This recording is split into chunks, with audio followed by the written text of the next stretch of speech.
Hello, everyone, and welcome to your Monday. I'm Paolo del Rosario. Welcome to the show. Let's get you up to speed with some news that you could use right now. Happy Monday! I'm Monique Tuzon. Let's start the week right, because it's always more fun with us. Join us in the next hour and a half for stories and conversations that matter.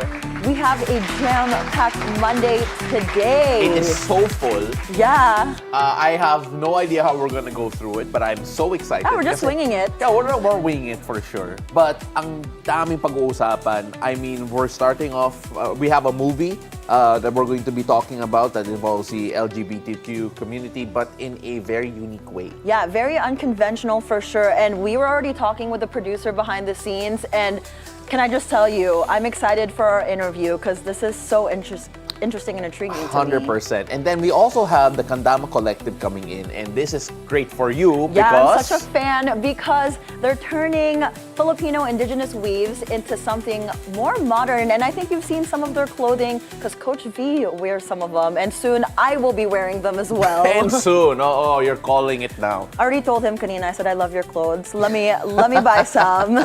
Okay, then we also have the Department of Agriculture coming Yeah. in because there's a lot being impacted by what's happening in the Middle East right now. We're going to be talking about that later on. But of course, with what's happening in the Middle East, fertilizer costs are also going to rise. So we're going to see how that will affect not the just Philippines. fertilizer. We have a lot lot more of things coming up like oil prices. We have fuel hikes that we're going to talk about later. Nearly, guys, 5 pesos for diesel. That's insane. So EV time to buy yourself an EV car. As a hybrid user. That's crazy. No, but yeah, it's insane. And of course, for all the sports fans out there, Game 7 na po. The 2 most beautiful words in sports, Game 7. No, but not just the Game 7, because I woke up today with news about somebody getting traded. At si Kevin Durant wala na sa Literally. Phoenix. Woo. Well, today's a crazy day. I swear I woke up and I said, what is happening around the world? I checked our rundown and I'm like, wow, we got a show today. Of course, we have a lot of people here. And I mentioned the NBA, lahat na excited. When I mentioned Kevin Durant, marami na magwawala. But of course, nagising na yung mga camera guys when we said KD. Yeah, Kevin Durant. Oh my goodness. But yeah, I mean, like a jam-packed show, and let's see if it's jam-packed traffic here today. I know it's a Monday, so let's check the situation in major roads at this hour. Here's what's happening along EDSA Quezon Avenue flyover. On the left side are vehicles going to Quiapo, and on the way to Quiapo, it is still free-flowing. It's starting to build up. And on the middle and right lanes are vehicles going to Quezon Memorial Circle. Like I said, it's still free-flowing at the moment, and if you guys are going to head out right about now.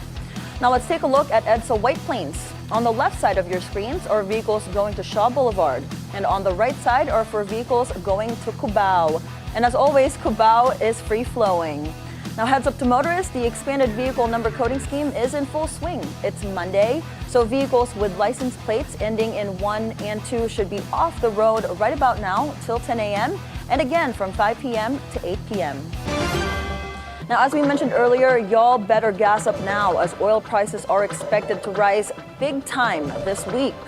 The cost of diesel could jump by nearly 5 pesos per liter, gasoline by up to 3 pesos per liter, and kerosene by as much as 4.40. Crude oil trading has been volatile in recent days amid escalating tensions between Israel and Iran. President Bongbong Marcos has said the government is ready to extend fuel subsidies to sectors severely affected by potential supply disruptions in the Middle East.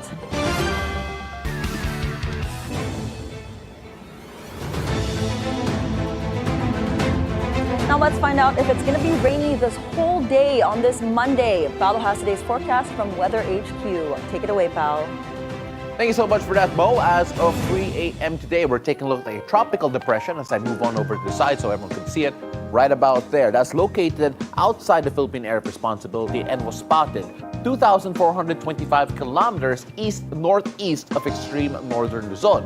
Now, it has a maximum sustained winds of around 55 kilometers per hour near the center and gusts of up to 70 kilometers per hour, moving northwestward at 20 kilometers per hour. Now, this tropical depression will not directly affect the country, but will strengthen the southwest monsoon currently influencing the Philippine weather. So let's move on over to the side. Here's the southwest monsoon being affected by this tropical depression right over here. Now, the southwest monsoon is bringing mostly cloudy skies with scattered rain showers and thunderstorms, especially in Metro Manila, Calabarzon, Pangasinan, Zambales, Bataan, Occidental Mindoro, and over in Palawan right down here.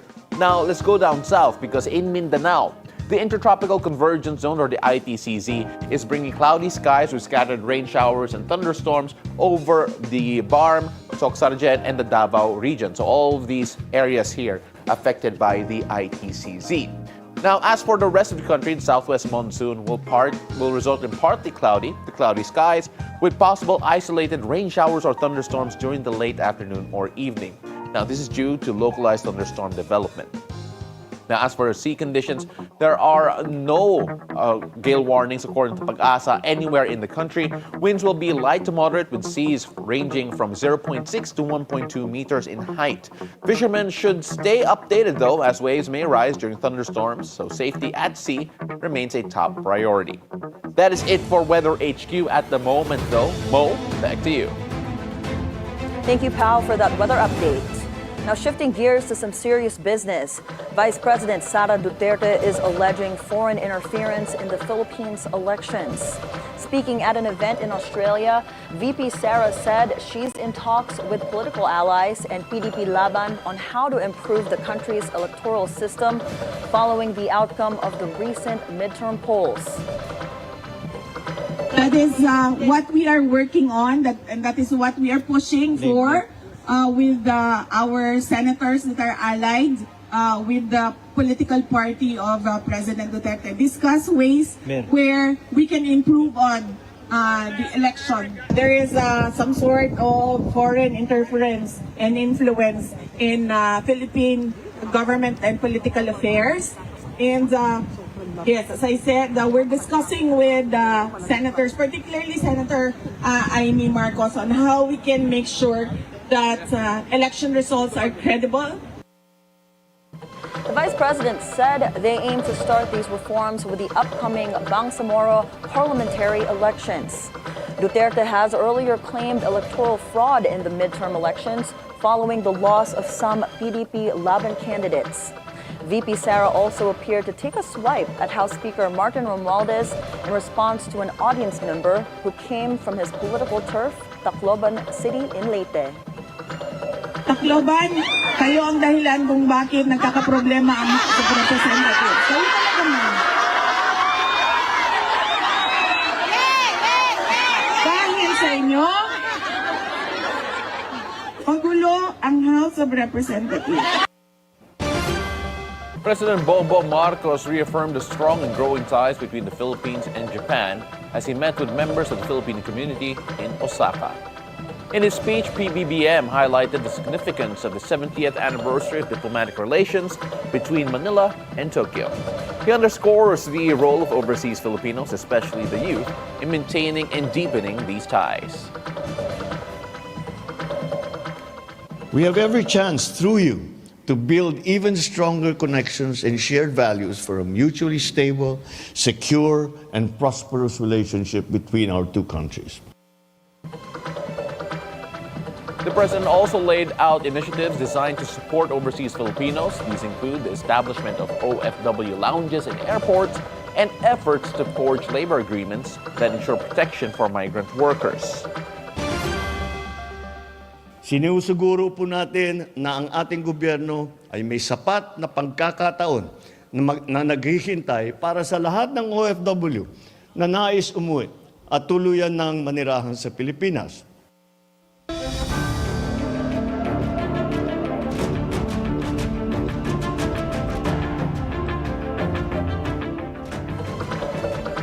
The world waits at a standstill for what the Iranian government will do in retaliation. That's after the United States attacked key Iranian nuclear sites on Sunday in what critics are calling an act of opening a Pandora's box. Tehran has so far launched a volley of missiles at Israel that flattened buildings in Tel Aviv, but has not yet followed through on its threats to target U.S. bases or choke off global oil supplies. U.S. President Donald Trump called the U.S. strikes a spectacular military success that obliterated Iran's key nuclear facilities. But a UN nuclear watchdog reports no increase in off-site radiation in Iran after the U.S. airstrikes. Experts are still assessing the actual damage. Russia, China, and Pakistan circulated a draft resolution during a United Nations emergency meeting Monday to call for an immediate and unconditional ceasefire in the Middle East. In the U.S., protesters gathered outside the White House to urge the Trump administration to stay out of the region. The groups fear this could become World War III. Hundreds also gathered in New York to chant "No war in Iran" and criticize the close relationship between the U.S. and Israel. Iran has strongly condemned the United States military strikes on its nuclear sites, urging groups like the United Nations to take urgent action. Tehran called the attack a flagrant and unprecedented violation of international law. In a statement released by its foreign ministry, Iran said it reserves the right to defend itself with, quote, with all its might against what it described as Washington's military aggression. The statement added that the attack comes in the middle of ongoing diplomatic efforts accusing the United States of starting a dangerous war that threatens regional and global security.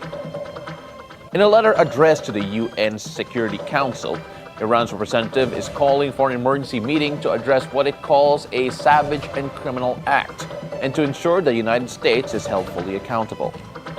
The U.S. strikes followed days of escalating tensions between Iran and Israel, with American forces targeting 3 of Iran's major nuclear sites over the weekend. Israeli Prime Minister Benjamin Netanyahu says their objectives in Iran are almost complete. After Israel launched a surprise attack almost 2 weeks ago, the two nations have been exchanging fire with drones and missiles. Now, after the U.S. confirmed its own airstrikes on Iranian nuclear facilities, Netanyahu released a statement saying they have almost achieved their goals regarding the threat of ballistic missiles and nuclear weapons that Iran has allegedly been developing. You asked about the enriched uranium. Look, we're following that. We've been following it very closely. I can tell you it's an important component of nuclear enrichment. It's not the sole component, not a sufficient component, but it is an important component, and we have interesting intel on that, which you will excuse me if I don't share with you. As tensions erupt in the Middle East, French President Emmanuel Macron and Pope Leo are making urgent calls for diplomacy over war. After the U.S. struck Iran's main nuclear sites, Macron urged a return to diplomatic and technical talks, stressing that the safety of French citizens in Iran and Israel remains a priority. Meanwhile, Pope Leo said diplomacy should take the place of conflict. He reminded the international community to return their focus on other territories needing humanitarian support, especially Gaza. The Department of Foreign Affairs urges for a diplomatic solution in the Middle East after the United States began its official involvement in the Israel-Iran conflict, marking a significant escalation. The DFA stresses that Philippine embassies are ready to provide assistance to Filipinos in their jurisdiction. 27 Filipinos from Israel are expected to arrive in the Philippines early this week as part of the government's ongoing repatriation amid the escalating tensions in the Middle East. DFA Undersecretary Eduardo de Vega says the group includes 26 OFWs and 1 tourist, while 8 more Filipinos will be coming home from Iran on Thursday. De Vega assured that the Philippine government is ready to provide the repatriates with financial and medical aid if needed. Every time may inuuwing repatriates from abroad, not just the Middle East, sinasalubong sila at minsan doon mismo sa airport, binibigyan ng cheque na it depends, 50,000 sometimes or maybe 100,000 pesos pa. The OWA will also assist in bringing the repatriates back to their home provinces. At least 20 people were killed and dozens injured after a suicide bomber blew himself up at a church in Syria's capital, Damascus, on Sunday. The Interior Ministry says the suicide bomber was a member of the Islamic State. A security source says 2 men were involved in the attack, including the suicide bomber.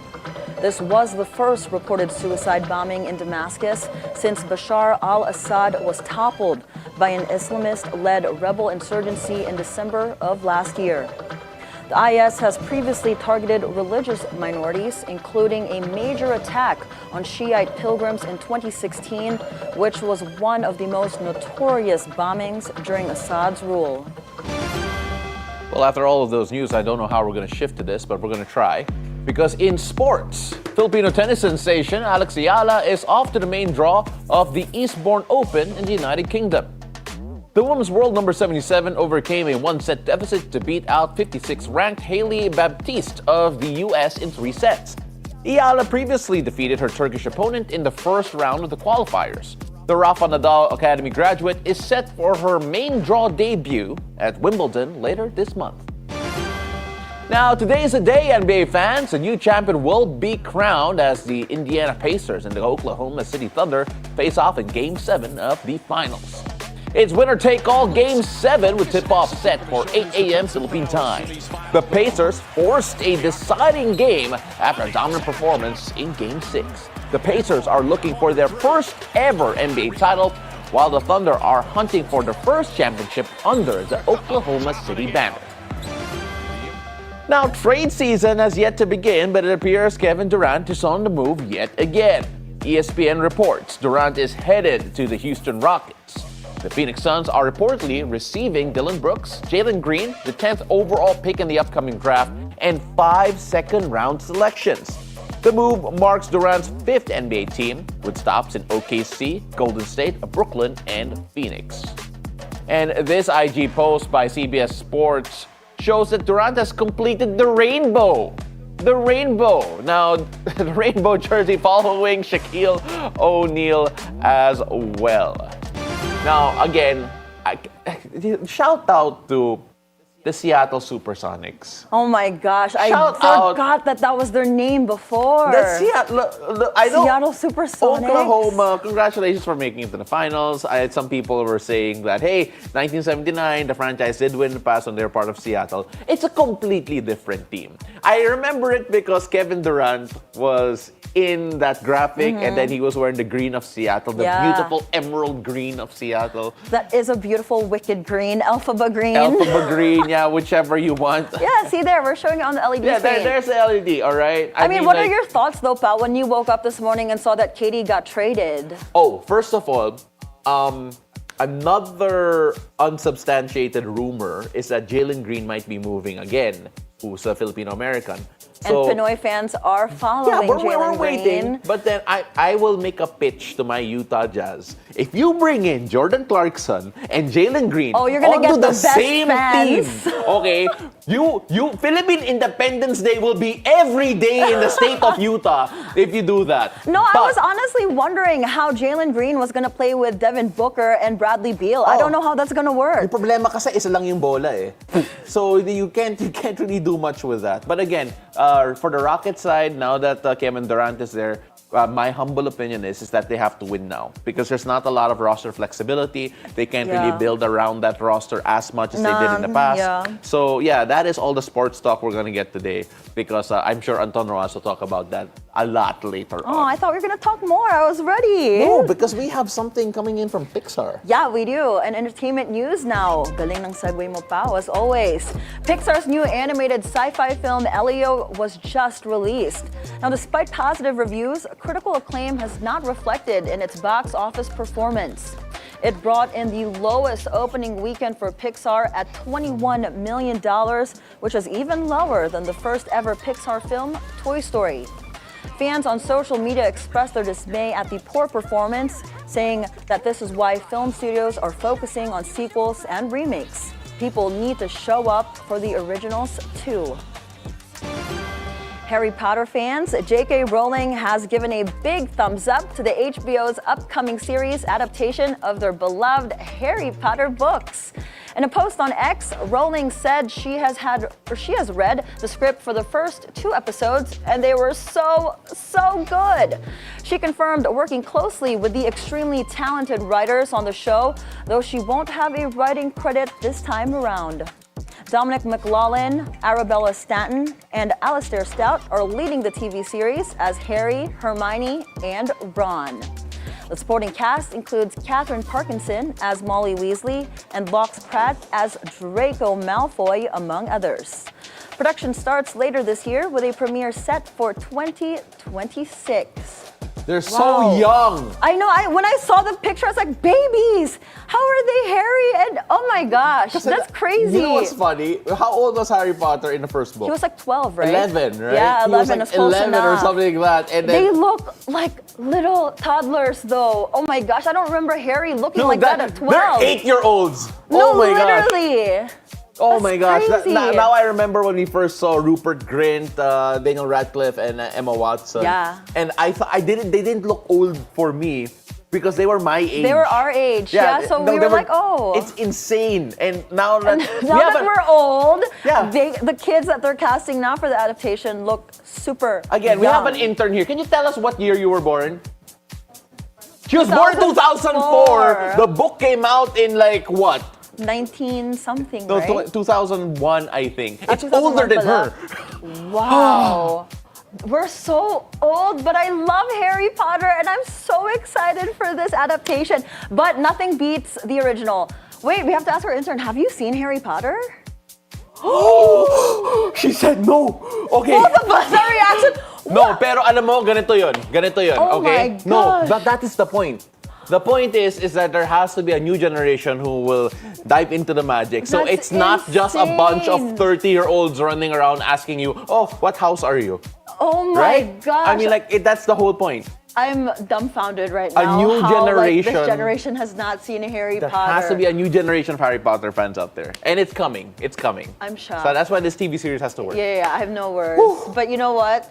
While we're taking a breather, because I'm literally still shocked. Yung heart rate ko tumataas, guys. Sorry. Well, All we right, have go some ahead. Chica Minute here at home because actress and influencer Sarah Labati is being linked to first-time counselor Mari Romualdez Jr., who's the son of House Speaker Martin Romualdez and Representative Yeda Marie Romualdez. Sources say the two have been spotted together on several occasions, though neither party has confirmed any romantic involvement. This comes amid Labati's ongoing annulment process with actor Richard Gutierrez, whom she separated from last year. The former couple continues to maintain a co-parenting arrangement for their 2 children. Labati first confirmed their breakup in March this year, though details of their separation remain private. And you know what? I'm still reeling from our realization ng tanda na pala natin. Yeah, same. That hit me hard. I don't know how I was not prepared for that. Oh my gosh. She probably watches Bluey and not Blue's Clues. Oh my gosh. She knows Blue's Clues. She knows Okay, so at least. Okay, I feel better. Not that old. Sandali lang, guys. We need to bring a bunch of the younger generations and let's ask them if they know what we used to watch before. Oh my gosh, that's true. But you know what? At the moment though, because we're gonna have a newer twist on an older topic. I hope we get this down properly because I feel like it's ever evolving. Because a new movie premiering in cinemas this week explores what unconditional love truly is all about. We speak with the producer and singer of the theme song of the movie Unconditional, starring Dizon and Rhian Ramos after the break. It's a beautiful day. We'll be right back.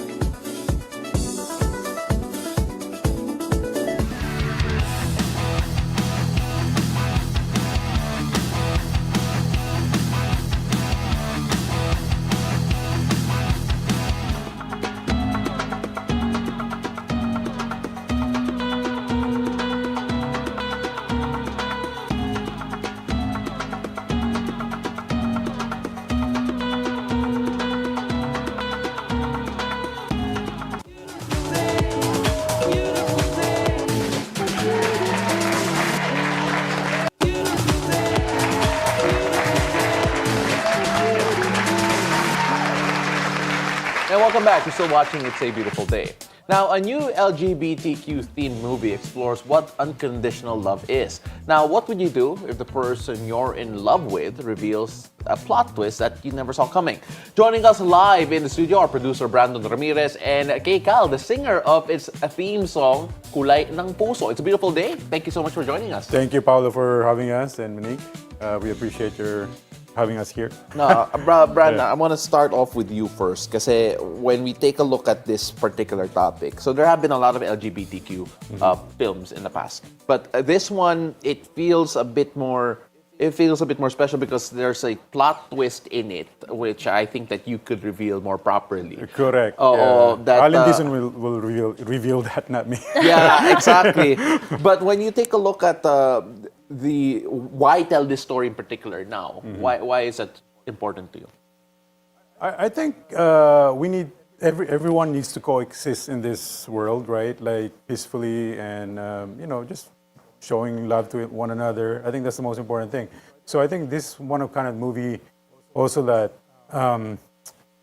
like self-acceptance and really just do that. And you don't need to prove yourself to anyone, to anybody really. That's not our job. Right. You just live your life the way you want it, and obviously honorably, and you need to have that good moral character, so you can coexist to other people in this planet, right? So I think that's the main goal here. Yeah. No, I love the message of this movie. And like I said, I'm super excited to watch it when it comes out this Wednesday, correct? Yes. But when you were doing the casting, how was it? Because like you said, it's a very unconventional story with a really exciting plot twist that we don't really talk about normally in life. So when you were casting Rhian Ramos and Alan Dizon, how did you go about choosing them? So for the role of Alan Dizon, which his name is Greg in the movie, so he's the trans man. And I know he's not a woman to begin with. So, but as an actor myself, like that is the challenging part. Like you want to have a role that is not you, right? So it's perfect. And obviously also, maybe not too many people, but Alan Dizon is a multi-awarded actor. Yeah. So for him, I would say, it should be easier, but actually he is also challenged about this role. And the theme of this is obviously love, and we were talking about it a while ago. Basically, love is love. In poorly put. Pero okay, when we take a look at yung song Kulay ng Puso, can you tell us a bit more about what it is about? Ano yung proseso when it came to writing it? I'm not sure if you did write it, but when you performed it and when you actually do perform it and understanding na anong connection sa movie na to, what does it mean? Well, first it's written by Direct Joventan. Yeah, so this song is about, from the movie title itself, it's Unconditional. The song describes exactly that, unconditional love. From the line, kung talagang wala nang pag-asa na ikaw at ako ay mag-iisa. If there's no chance for us to be together like that, just remember you're here in my heart. Like Okay, that. I just want to say I love you and thank you for that. Exactly. That's why I translated it. Thank you so much. When she was singing, I said, hold on, what is she saying? Don't worry, guys. You'll hear it later on, by the way, without the translation. Sorry, Mo. But please go on. I read your expression like So it describes unconditional love. Yeah. Love is love. Love knows no gender. You can be whatever you want to be. Love is love. You can love whoever you want. Were you able to add your own twist to the song? Well, lyrics wise, no. Like it's done. Yeah, Like, the lyrics are done. Yeah. But in terms of singing it and the emotions Yung you performance portray mo. and the performance, Well, in the recorded version, not really, because Direct Joventan was there, so he was like telling me how to sing it like that. But every time I sing it live, that's the time I can put my own twist, like sing it the way I want to. so like here today, right? Yeah, I can't wait. That will happen later. I can't wait to see your performance, so you'll have to stick around after the interview to watch her sing. But Brandon, when we talk about the location for the movie, because Yes. earlier we were talking about the different islands here in the Philippines, we have over 7,000 islands. Right, right. Why pick Siargao for the film? Yeah, so originally the movie was supposed to be shot in Australia. So, but we have Okay. a problem with logistics. So, and then they're like, oh, we should do it in Hanoi. And I was like, wait a minute. Like, we should promote our own country. Yeah. Right? Exactly. So, and I'm from the Philippines. So Siargao, I've been to Coron, it's beautiful out there. But Siargao is also as beautiful.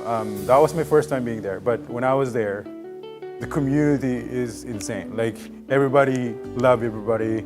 You go to a restaurant, you'll see them tonight in this pub or another restaurant, or you get a tattoo or whatever. I had a tattoo there.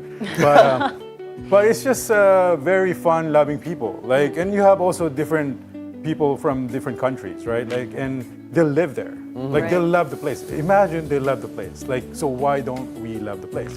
And the scenery is nice, and yeah, we're just so lucky to be actually shoot the movie there Yeah. in Siargao. And hindi pa siya masyadong gamit. Right. Yeah. Yeah. Do you feel that the sense of community actually helped color the movie itself? Kasi it's just, again, if you, tama ka, like I've heard stories Right. of people who would spin in one area and then go to the next Yeah. in Right, that same right, night right, because yeah. the community is so small. Yes, and I met so many people. And in fact, the guy named Joel, and he's the barangay captain there, and he knows everybody. Yeah. Like, he connected us to everybody. And they're very helpful, with the process and all that. And yeah, it's great. I want to go back there, actually. Same. We should all definitely go back Yeah, there. and it's sad that they don't have a movie theater. So we were planning to do a black screening there, and just for free, I think, like just Yeah. show the movie. Yeah. Just to give back. Yeah, because they're a bit part of it as well. Yeah. So we'll planning that. Well, speaking of, Kay, have you seen the film already? Have you? So, okay, because we haven't seen it yet. When we take a look at I was gonna ask you to review it, but that won't be fair. But when you take a look at how that would resonate for the LGBTQ community, how do you think it would really impact what we have here currently in the Philippines? Well, kasi this movie is like, it's about the realities of each letter of that LGBT, kasi it features like andun yung gay, andun yung trans, andun yung lesbian, so lahat nandun. And then pinapakita dito yung like yung different ways of loving also. Ganon. And then also pinapakita dito na like yung ano ba to? Like how hard it is sometimes to tell someone na this is me. Right. To reveal to that person who happens to fall in love with you and not know na you're trans or what like that. So yung reveal, the reveal, it's hard. But then this tells the movie tells you na parang people who love you will always choose you. You know? Like if whatever you are, whoever you are, if I love you, yeah, it doesn't matter. Right. Like that. Yeah, and that's amazing because Brandon, it's really unconditional love that we're talking about. Kay mentioned the different ways of loving, but at the same time, Rhian in a different interview said that romantic love is almost transactional sometimes. I mean, like when you talk about all of these approaches to love, Yeah. what have you discovered more about it doing this film, especially with the messages that have end up coming out at the end of it? Yeah, so I mean that's her own opinion. So everyone has entitled to have their own opinion, right? So for me, really, I love this movie. I love movies that I watch a lot of movies every night. Like when I go to different countries, I don't sleep. I just watch like 5 movies, for long flights. Oh, wow. Like 5, 4, 3, something like that. So. This is very unique. I'm not biased because this is the first movie I produced, but it just happened that it was executed well. Like our direct Adolf Alex Jr. is also yung mga comment ng mga press nga doon parang this is his best film yet. Nice. So that was a very touchy, comment. Even our director is like messaging me. He was like, "Oh my God, like I didn't expect this," Right. So because sometimes you're submerged in your work, like you don't see it. You need to let other people see it, and they can give you feedback, right? So, but I knew it already as soon as I saw the trailer, the movie. I mean, this is it. I think I love it. I think people must really watch this movie. Either you're straight, you're gay, LGBT. It doesn't matter really, because like The message it's not is the about same. labeling. It's not about that really. It's about love, like he mentioned or she mentioned, right? Like it's I mean, I'm actually like overwhelmed. I'm still like Processing everything. Like Right. I'm also in this movie. Yeah. Oh, So nice. I'm all in Dizon's best friend here. Yeah. So I'm kind of like know him as who he was, before nag-transition siya. Yeah. Ganun, yeah. And you mentioned earlier the execution of the movie. When you guys were still in the early development of the Yeah. movie, did you guys have to consult LGBTQ plus groups to get that authentic Yeah. feel of that unconditional love and the emotions that they go through? Yeah, so his name is Neil Nodalo. So without him, actually, there's no Unconditional movie. Because we want to make sure that we're on point sa Right. mga ginagawa namin, sa what we're trying to show the world. Because it's very important. We don't want to be mistakenly portray this type of life of a person or someone else's son or whatever or daughter, right? Like we want to make sure that it's correct. Yeah, because so- being authentic Yeah. is important, I'm sure. And syempre, we can't.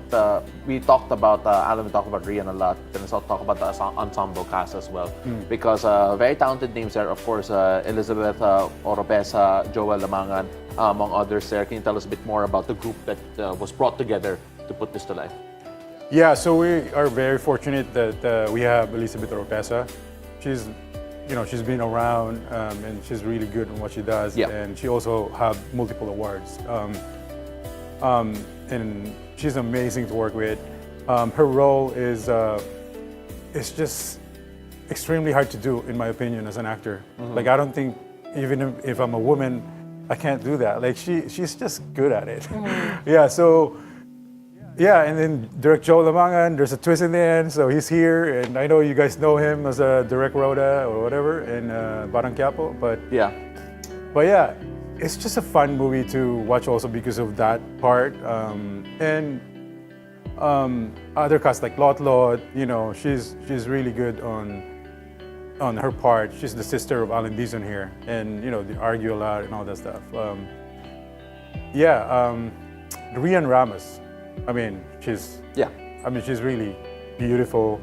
She's really good doing this role as well. Like, the role is also perfect because she's like a social media manager, and so and she's all over Instagram and Yeah. Facebook and Yeah. YouTube. I mean, she's all over this. Medyo hand in glove fit. Right. Yeah. So it's a perfect fit. Like she just needs to be herself, really. Like so, and she's awesome. Like and she's also down to earth. Yeah. Like Well, we're definitely excited to see the film. But Kaye, since you're my new best friend, because of that translation, I just want to ask you, what is your hope for this film, especially to open up dialogues about unconditional love in the sense of the LGBTQ plus community, and what's your hope moving forward as well for more LGBTQ plus movies here in the Philippines? Well, first, I just have to say, it's really nice that well, not for the first. I'm not sure if this is the first time, but the usual LGBT movies, they portray us like someone who gets left behind, like choosing someone else, choosing someone straight over us, But this movie, like it's something. It's different because we get chosen in this movie, and I think that's something. What do you call this? That's something important na message nitong movie, because it tells you na it doesn't matter who you are. You will always find someone who will choose you like that. Accept you, yeah.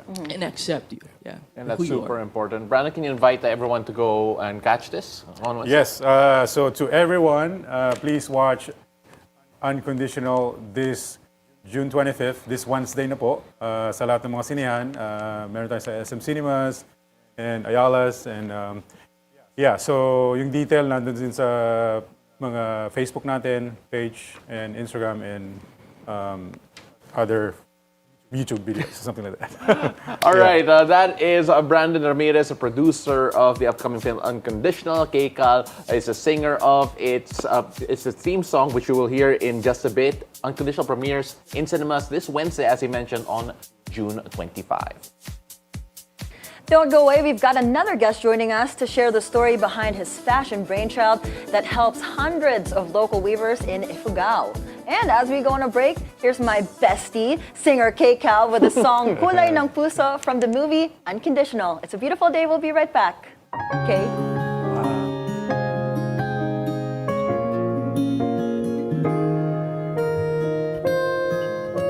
Ano nga ba ang tunay na kulay ng puso naman ito at di mo hindi alam kung ako ano ba ang gusto ang isip ko'y litong-lito ang tanging alam ikaw lang ang mahal ko.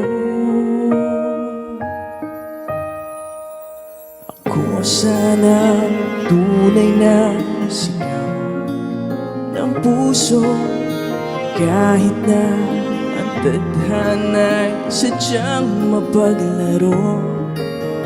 Ano bang nais mo sabihin na handa ako? Pero sana naman mahal mo rin ako. At kung talagang wala na pag-asa na ikaw at ako'y maging isa, lagi mo lang tatandaan sa puso'y nandyan ka.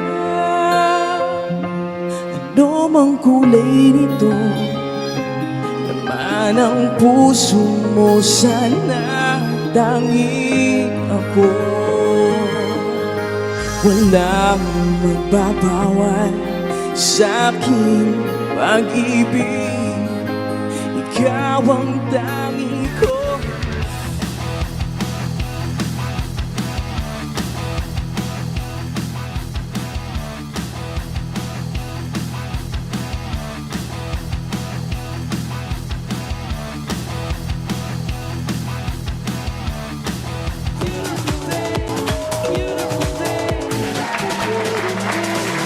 Hello, welcome back. You're still watching It's a Beautiful Day.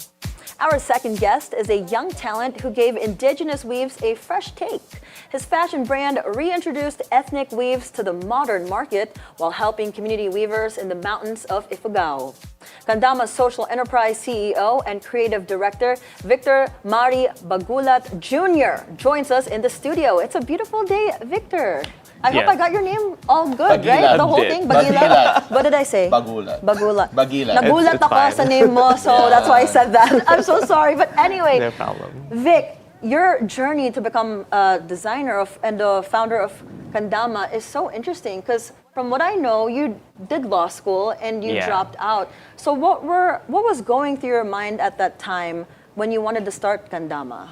So I was in law school for 4 years, then felt really anxious. I felt like I'm too fabulous for law school. This is not my stage. So I was looking for that, like something that I can do that has a bit more meaning, at least to me. Then I was looking for the intersection of, what can I do for the world, for my community? How can I embrace my identity more and embrace my truth and my power? And I felt like it wasn't in law school. It was elsewhere. So at least in Kandama, it's the intersection of fashion, the arts, helping a community, and at the same time really speaking my truth as well. as a fashion designer. So yeah. You know, for those who are not familiar with your roots, of course, your dad is from Ifugao. Well, you share that same heritage, obviously, and it plays a big part. Just looking at what you're wearing plays a big part on everything that you do. So, what made you decide to really lean in on it more and make it your enterprise? I think I've reached, at the time when I was in law school, I've reached a point wherein I'm looking for something that is probably unique, something that's what am I supposed to do in this world? Yeah. And then I had one conversation with my tita, who's also Ifugao, and then she told me that the community needs help. Like there's a dyeing, weaving tradition. Then I also went to a trip there, and then I saw they were selling like machine-made fabrics from China and then from Thailand as well. And I thought, okay, this is gonna kill the industry, so I have to do something about it.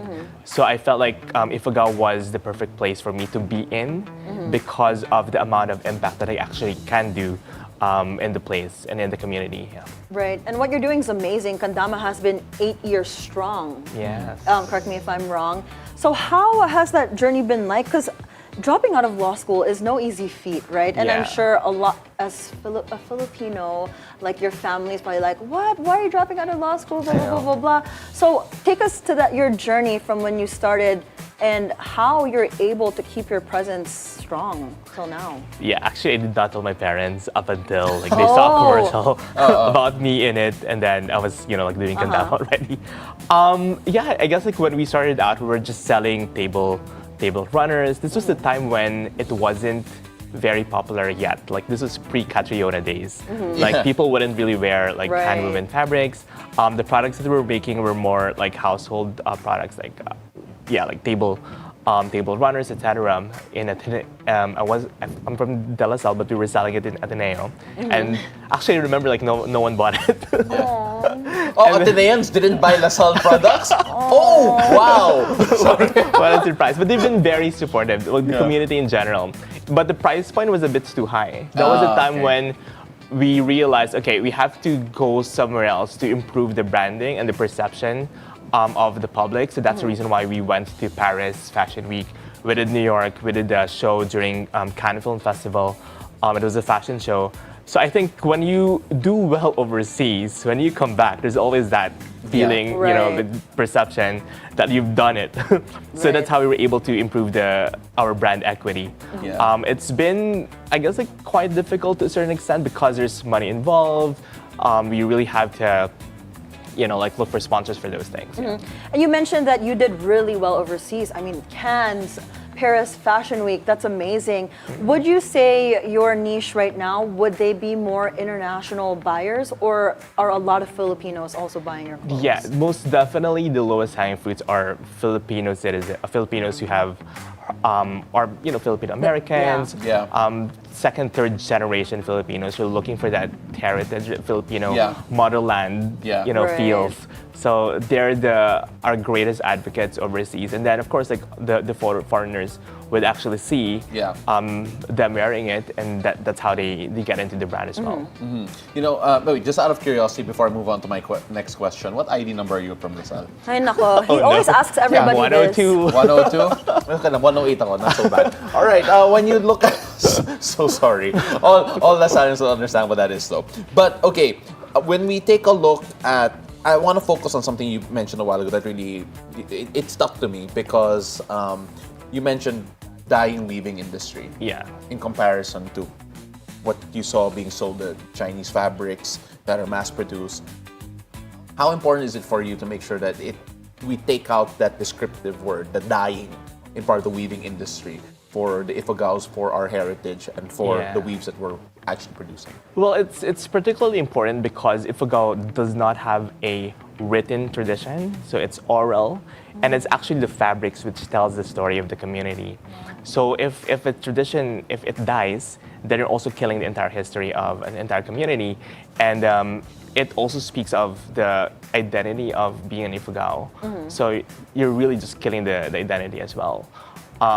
So we don't want to live in that particular world where everything is just commoditized and very Western, right? So, yeah. Yeah, and when you take a look at that, we're talking about the stories of the Ifugao with their weaving, but then it's becoming more modern now with your take. Correct. So how do you keep the the heritage alive in a sense in the modern day, considering that I'm pretty sure none of the Ifugaos back in the day are wearing something that you are right That now. is correct. You know, I'm 102, so meaning I'm a millennial. It's Welcome to the club. Yes, one of us. It's particularly important to also collaborate with, like Gen Z designers. So we got a lot of interns from universities to actually help us with the design. My taste is particularly a bit more couture, I think. Okay. Yeah. But like some of the Gen Zs I'm working with are a bit more street. So we're combining these two tastes to make it more accessible to everybody. The other thing that we're doing to make it more affordable is to just incorporate, for example, a weave with regular fabrics. Like for example, this one, you just have like a touch of the Filipino fabric, and this one only the sleeves are made of Ifugao fabric, and this is the barong Husi fabric. So yeah, like it drives the cost down. Yeah, and you mentioned working with Gen Zs. I'm very curious if the Gen Zs or the younger generations are interested in wearing Filipino weaves, or is that still kind of evolving and we still have to educate them on that? I think it's for some they're very like attuned to sustainability and they see the value of heritage, I guess. But still, there's a lot of educating that has to be done in general. But I love to say that this generation is particularly a bit more attuned to, to globalization, to social issues, to sustainability, because they're digital natives. Right. So, yeah. Yeah, I mean, like you mentioned sustainability, that gives us, that leads me into the next question actually when it comes to the sourcing of the materials. Filipino weaves are not cheap. Yeah. They are hand woven, it takes a while to produce a significant amount of fabric. When you take a look at the sustainability of it, the raw materials, where they come from, and ensuring that the workshops, the factories are all okay and up to code and up to standard in whichever way, just how much of an importance is that for you? And can you tell us a bit more detail of how you try to make sure that sustainability is not just a buzzword? Yeah. So making hand-woven fabrics it has a very low carbon footprint, which is particularly important to the community where it's being made, because it's made right next to a UNESCO heritage site. So we can't just introduce any livelihood that's very disruptive to the environment. I just also want to note that the weavers that we're working with are also farmers, and they're the ones who are taking care of the rice terraces. So if we don't provide them more livelihood, what happens is that they clear the rainforest, which is bad for the rainforest because you take down the trees, or they leave the community, which is bad for the rice terraces because no one's taking care of that UNESCO heritage site. That's the reason why we have to come in and introduce a livelihood that is not harmful to the environment. So yeah. I want to know what your goals are for the next 5 years moving forward, because you guys previously just got evicted from your old weaving factory, quote unquote, center, and you're planning on building a permanent one. Can you speak more about that? Yeah, so we're looking for creating a more permanent weaving center. It's a place where the weavers could really come together and help each other, and where trainings are done, and it also serves as a daycare center, because a lot of them have kids and they just bring it to the weaving center. And it's something that we're working on. We do have a fundraising that we're staging in Manila Hotel. This is gonna be on July 27. So the weaving center is located right next to the UNESCO heritage site. Hopefully you guys could come. Oh, definitely. for sure. Say less. I'm such a fan. Mo in general has been a local heritage weaving I think it's advocate. the Phil-Am in me, like you mentioned. A lot of the first generation Filipinos abroad, we want to get in touch with their heritage. So this is a good way. And actually, I mentioned this to Pao before. When I wear Filipino weaves abroad, I get the most compliments because foreigners love it. It's so different. It's different it's for them. beautiful. There's a lot of story that you can tell. Right? Yeah, I mean, when we take a look at this though, in terms of keeping the tradition alive, obviously a lot of it is focused around the Ifugao culture, but then the worry is that it doesn't continue after a certain generation. So how do you ensure that the education of this keeps on going on to the next generation? And is it open to those who want to learn who are not Ifugao and be able to make this a more, well, really spread this out and grow this art form? Well, definitely scaling it to other indigenous communities is part of the plan. So if you're asking for like a 5-year plan, that's definitely what we're looking at. But our strategy for the younger generation to pick up on the tradition, other than just like doing TikTok, it helps though. Yeah, it does. It's by having a lot of workshops. Even we had like in the past like summer workshops for kids. We want to continue doing that in partnership with government agencies because of course there's a finance issue that we have to look into. The Weaving Center would also definitely entice everyone to come because not all households is ready for a loom so that they can actually do weaving. Yeah. So that's like a community center is particularly important for that. All right, so they have a benefit coming up. Can you invite us all to join it? And where people can find you as well. Definitely. I also want to invite the both of you as Oh yeah, well. we're coming. I'm RSVPing right now on air. I think I have to go then. Yeah. Go ahead. So actually, we do have 2 events. So the main event is in a Manila hotel on July 27. It's a Sunday. Hopefully you guys can make it. And there's a pre-event experience. So if you want a sneak peek just to feel how it's going to be like on July 27, we have a July 5 pre-event mixer and at the Asian Institute of Management Center for Tourism. Just check out our website, www.kandamacollective.com or our Facebook or Instagram at Kandama Collective. Well, thank you so much. We can't wait to see you on the benefit show. I appreciate you coming to the show. Yeah, and Mo wants pieces. Oh, yeah. I already told him kanina, don't worry.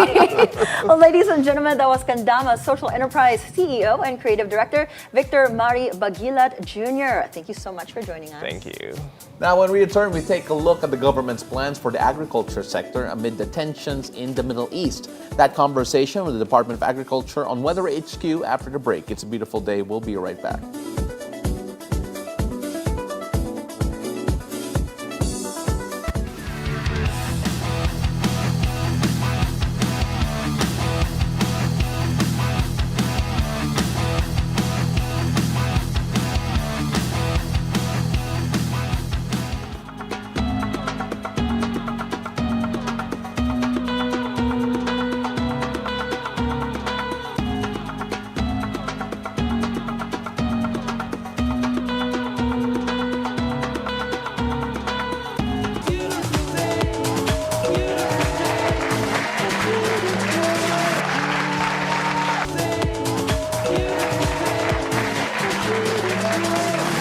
Welcome back. You're still watching It's a Beautiful Day. As a postponement of the barangay and SK elections once again looms, an election watchdog warns that this will deny Filipinos the right to choose new leaders and weaken public trust in the process. John Manalo has a story.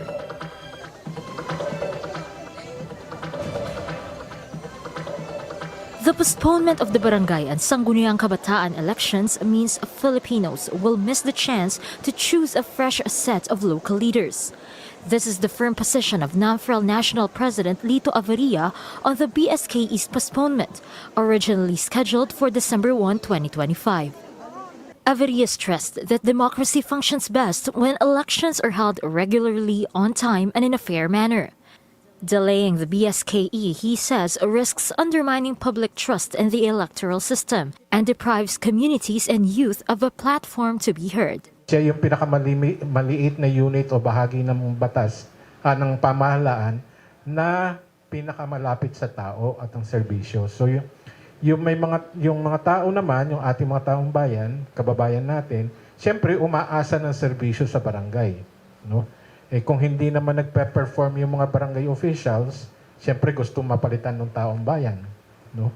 Kapag yan ay pinospone, nawawalan sila ng karapatan para mapalitan yung susunod na mauupo sa ating barangay. Averia clarified that NAMFREL is not opposed to the proposed term adjustments, but is concerned about ensuring that elections push through this year. Hindi kami opposed dun sa pagpapalawig ng termino ng barangay and the SK officials. Okay? Ang may opposition kami is to postpone. Kasi yan po yung paboritong gawin ng ating mga legislators, no? sa ilang beses na na-postpone. Halimbawa, yung 2022, no? Na in-attempt na mas postpone din siya. The Commission on Elections earlier announced that the BSKE voter registration period, originally set in October this year, has been reset to July next year. This follows the Congress ratification of the Bicameral Conference Committee report extending the term of barangay and SK officials from 3 to 4 years. The bill now awaits the signature of President Ferdinand Marcos Jr. Joan Manalo, Bilyonaryo News Channel. The World Bank says the Philippine economy remains strong, but growth is starting to slow. Soojin Kim has the details. The Philippines has recorded robust but decelerating growth.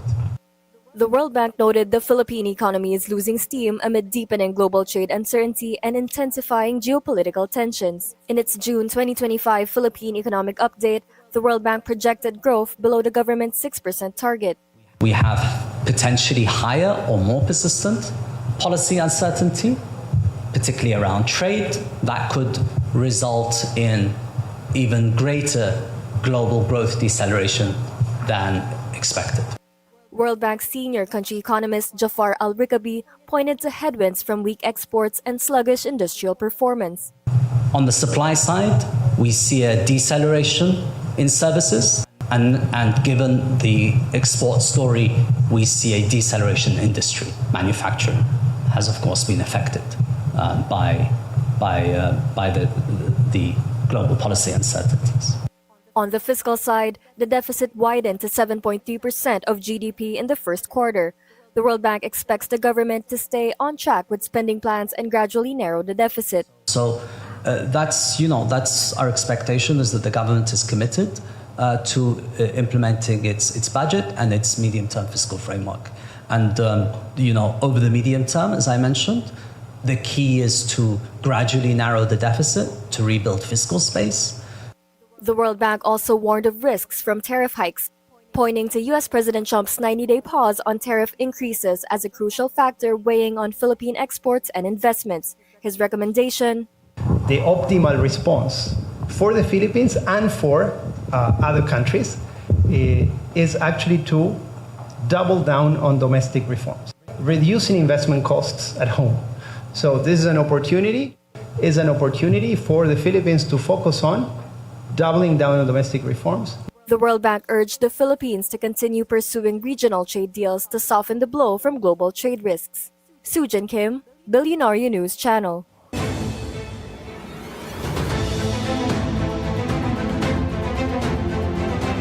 Hello and welcome back. You're still watching Weather HQ. Now, as global tensions continue to rise, particularly in the Middle East, the ripple effects could soon be felt in the agriculture sector. Now, to give us a clearer picture of the government's preparedness and what Filipino farmers should expect in the coming weeks, joining us via Zoom is a spokesperson of the Department of Agriculture, Asek Arnel de Mesa. Good morning, Asek. Thank you so much for joining us. It's a beautiful day. Hi, Paolo. Good morning. Good morning to everyone.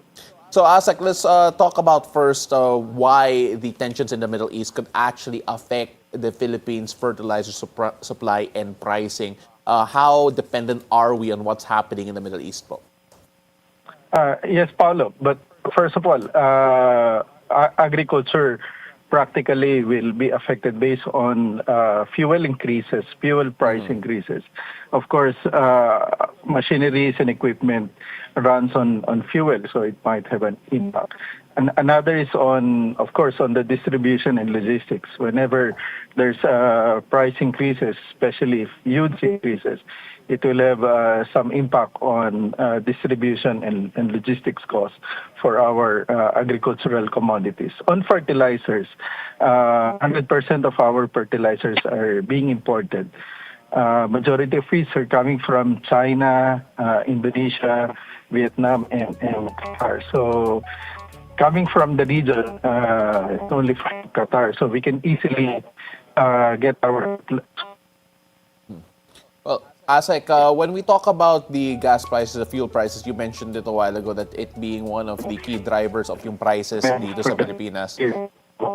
So, Asek, right now it looks like we have a bit of problem with yung audio nyo po. Could you hear us? For fertilizer for the rest of the year. All right, Asek, sorry, it looks like we're having a bit of issue with yung signal po natin. If it was okay, we'll repeat yung question po just for clarity's sake.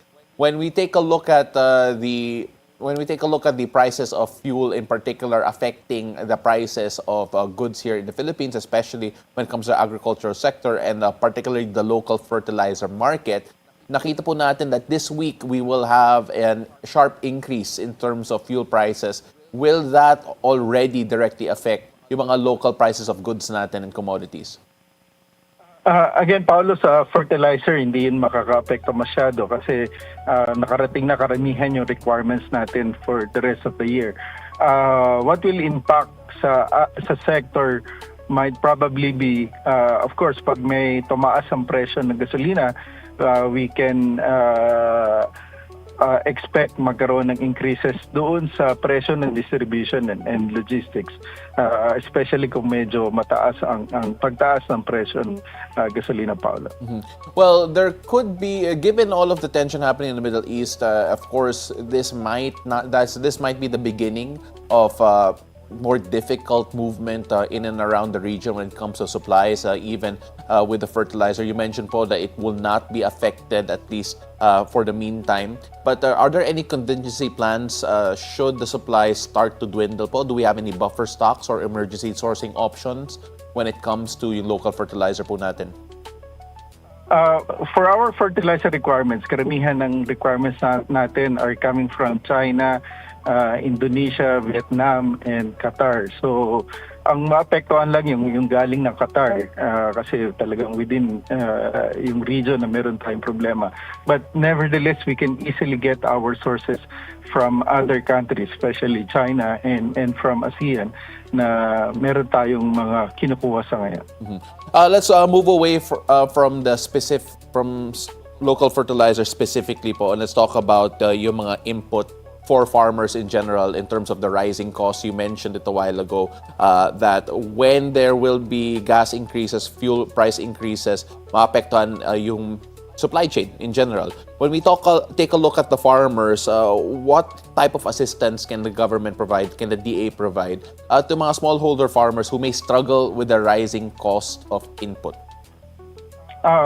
Matagal na natin ginagawa, Paolo. We're distributing fuel subsidies, especially for those smallhold farmers natin who owns equipment and machinery na run ng fuel. So we're giving out 3,000 to 5,000 fuel subsidy for them. Ganun din yung ating fishermen. We're giving them also fuel subsidy, especially doon sa mga 3 tonnage pababa yung kanilang capacity. When it comes to sourcing material from outside the country, apart from the local fertilizer, you mentioned it a while ago, you listed down the locations kung saan nanggaling po yung local fertilizer po natin. But in terms of importing other goods, what are some of the materials that the DEA is wary about in terms of yung sourcing po that the geopolitical situation might cause problems with in terms of the supply here in the country? For other inputs, I guess it's only fertilizer na meron tayong possible na problema, especially nung nagkaroon ng problema ng Russia and Ukraine kasi Russia yung may pamalaking source natin ng fertilizer, but eventually we easily nakakuha tayo ng ibang sources. So similarly, ganun din yung nakikita natin dito. For other inputs, wala namang other than fertilizer, wala tayong nakikita ibang problema kasi for example, for pork requirements natin, for rice, it's not affected naman itong mga nangyayari sa ngayon. What's your message to Filipino farmers po, especially when it comes to those worried about the rising costs of yung mga input and of course the potential shortage of fertilizer? Sa ngayon, naka-ready ang DA to support ang ating mga smallhold farmers and fishers. And at the same time, as I mentioned, we still have enough fertilizer as we go along through the rest of the year. So again, the department is ready to support our farmers and fishers. Thank you, Paolo. Thank you so much. That's Asek Arnel de Mesa of the Department of Agriculture. And thank you so much for sharing your insights and of course giving us all that information. Thank you. Okay. That's it for Weather HQ at the moment. Back to you, Mo. Thank you so much, Pao. Now let's find out if today is going to be your lucky day. Let's find out from our resident morning hype man and feng shui master Hans Kua in our horoscope of the day. Take it away, Master Hans.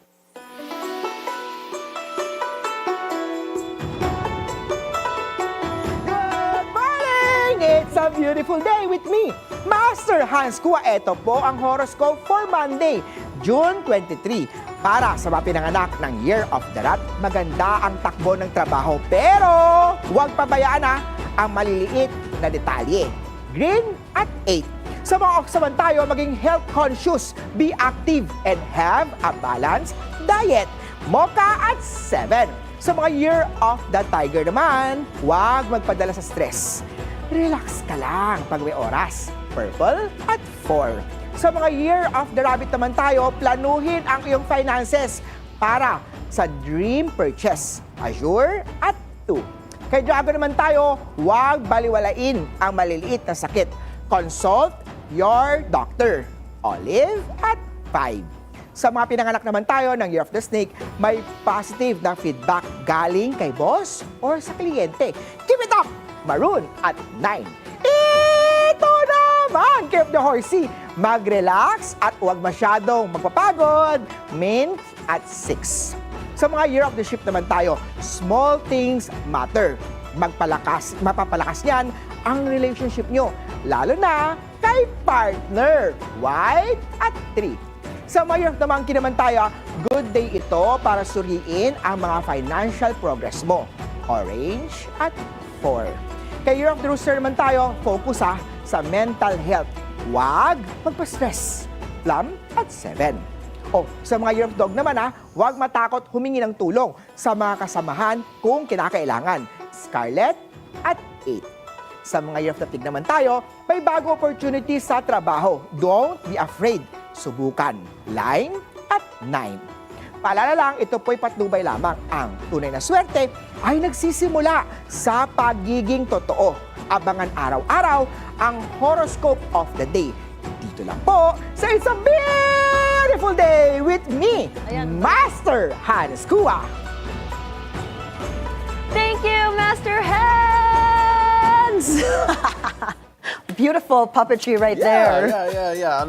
Imitation is the greatest form of flattery. Facts. But again, didn't we not say that we had a jam-packed show? I didn't even realize the end of the show is now. It went by so quickly, grabe, but it was fun. It was fun. I hope you guys learned a lot. A lot to talk about, of course, the weaving, the movie, even the DA a while ago. And they're all different topics. Like, we had to jump from one to one to one. Like, wow, that was a roller coaster this Monday morning. Monday.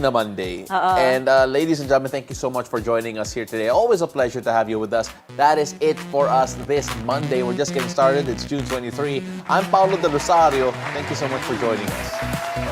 And I'm Monique Tuzon. I hope you guys have a great manic Monday ahead. Join us again tomorrow at 7 a.m. to 8:30 a.m. only here on It's a Beautiful Day.